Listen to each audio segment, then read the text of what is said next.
Alam niyo ba kung paano pasarapin ang inihaw? Huwag puro inihaw. Ito gagawin ko. Yan, inihaw ha. Pasarapin natin, upgrade natin ng inihaw.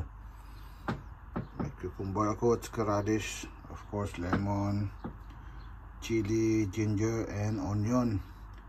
And ang pinaka-importante, tuna. Okay? Gagawin natin tong sinuglaw.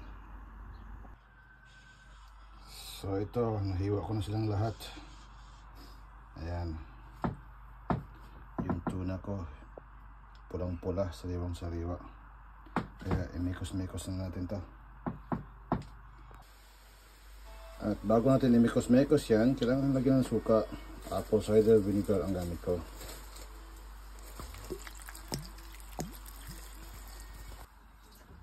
At imikos-mikos natin yan. Mix.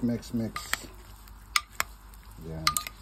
Ito na yung ating sinuglaw. Ready to eat na. Okay. Let's dig in.